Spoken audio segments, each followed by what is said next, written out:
নমস্কার। আজকের এই আয়োজনে আমরা মস্তিষ্কের শক্তি বাড়ানোর কিছু সহজ কিন্তু অত্যন্ত কার্যকর উপায় নিয়ে কথা বলবো। চলুন শুরু করা যাক। মাঝে মাঝে এমন মনে হয় না যে মাথাটা একদম কাজ করছে না, যাকে আমরা বলি ব্রেন ফগ। এই অনুভূতিটা কিন্তু খুব স্বাভাবিক। অনেকেরই এমন অভিজ্ঞতা হয়, আর এর পেছনের কারণগুলো জানলে দেখবেন সমাধানটাও বেশ সহজ হয়ে যায়। তো আজকের আলোচনাটা আমরা এই কয়েকটি ভাগে সাজিয়েছি। আমরা বুঝার চেষ্টা করব কেন মস্তিষ্কের শক্তি এত জরুরি, আর তারপর ধাপে ধাপে দেখব কিভাবে একে আরও শানিত করা যায়। সবার আগে চলুন এর বিষয়টা একটু পরিষ্কার করে নেই। মস্তিষ্কের শক্তি বা ব্রেইন পাওয়ার আসলে কেন এত গুরুত্বপূর্ণ? দেখুন, মস্তিষ্কের স্বাস্থ্য কিন্তু শুধু পড়াশোনা বা কাজের বিষয় নয়। আমাদের জীবনের প্রত্যেকটা দিকে এর প্রভাব আছে। সেটা হোক আমাদের সম্পর্ক, আমাদের কাজ বা আমাদের পছন্দের কোনো শখ, সবকিছুর মূলেই কিন্তু রয়েছে একটা সুস্থ আর সতেজ মস্তিষ্ক।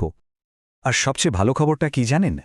অনেকেই হয়তো ভাবেন যে বয়স বাড়ার সাথে সাথে বা মানসিক চাপের কারণে মস্তিষ্কের ক্ষমতা কমে যাওয়াটা স্বাভাবিক।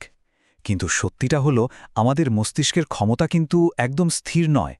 সঠিক চেষ্টা করলে একে আরও উন্নত করা যায় আর সুরক্ষিত রাখা যায়। তো মস্তিষ্কের উন্নতির পথে প্রথম ধাপটাই হল এর বর্তমান অবস্থাটা বোঝা। মানে ঠিক কোথায় কোথায় আমাদের একটু নজর দিতে হবে। চলুন সেটাই জেনে নেওয়া যাক। আমাদের মস্তিষ্কের স্বাস্থ্যের একটা পরিষ্কার ছবি পেতে হলে এই বিষয়গুলো নিয়ে ভাবা খুব জরুরি। যেমন ধরুন ঘুমের কথা। শুধু কতক্ষণ ঘুমানো হলো তাই নয়, ঘুমটা কতটা গভীর হলো সেটাও কিন্তু ব্রেনের জন্য খুব দরকারি।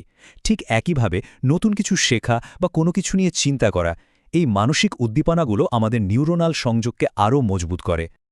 আচ্ছা, এবার আসা যাক এমন কিছু সহজ কিন্তু দারুণ শক্তিশালী অভ্যাসের কথায়, যা একটা সুস্থ মস্তিষ্কের জন্য খুবই জরুরি। এটাকে না একটা ভারসাম্যের খেলার মতো ভাবতে পারেন। একদিকে আছে নেতিবাচক চিন্তা বা দীর্ঘস্থায়ী স্ট্রেসের মতো মনের কিছু শত্রু, আর অন্যদিকে আছে ইতিবাচক থাকা বা পুষ্টিকর খাবারের মতো কিছু সেরা বন্ধু।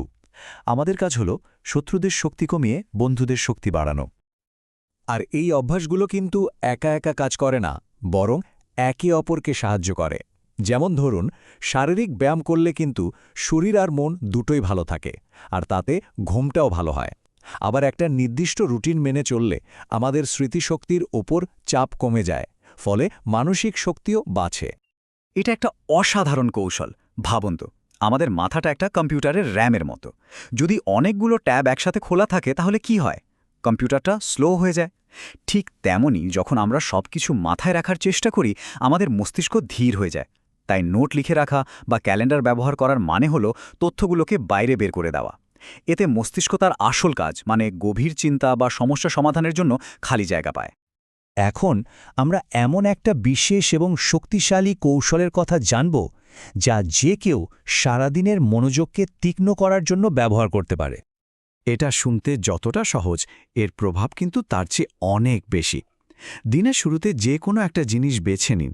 সেটা হতে পারে মেঘের আকৃতি বা নিজের নিঃশ্বাস, আর তারপর সারাদিন চেষ্টা করুন সেটার উপর মনোযোগ ধরে রাখতে। এই ছোট্ট ব্যায়ামটা আমাদের মস্তিষ্ককে মনোযোগী হতে প্রশিক্ষণ দেয়। আর এর ফলাফলগুলো কিন্তু অসাধারণ। এই একটা সহজ ব্যায়াম শুধু মনোযোগী বাড়ায় না, এটা মানসিক চাপ কমায়, সৃজনশীলতা বাড়ায়, এমনকি স্মৃতিশক্তিও উন্নত করে। সার্বিকভাবেই এটা আমাদের মস্তিষ্কের জন্য দারুণ উপকারী। মস্তিষ্ককে তো এত খাটানো হলো, এবার তো ওর জন্য কিছু জ্বালানির ব্যবস্থা করতে হবে, তাই না? চলুন এবার খাবারের কথায় আসা যাক, কারণ মস্তিষ্কের স্বাস্থ্য নিয়ে কথা বলতে গেলে খাদ্যাভ্যাসকে তো বাদ দেওয়া যায় না। সঠিক খাবার কিন্তু আমাদের মস্তিষ্কের জন্য জ্বালানির মতো কাজ করে।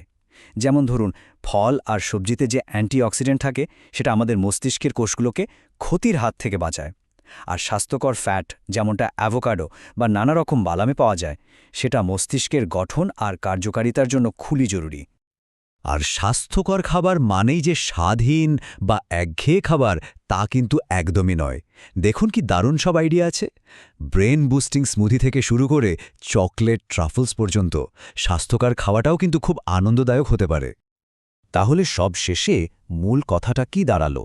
মস্তিষ্কের যত্ন নেওয়া কোনো রকেট সায়েন্স নয়, বরং প্রতিদিনের ছোট ছোট ভালো অভ্যাসই কিন্তু দীর্ঘমেয়াদে একটা বড় আর শক্তিশালী ফলাফল তৈরি করে।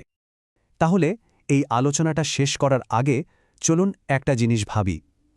আজকের দিনটাতেই এমন কোনো একটা ছোট কাজ করা যেতে পারে, যা আমাদের মস্তিষ্কের স্বাস্থ্যের জন্য একটা ইতিবাচক পরিবর্তন আনতে পারে?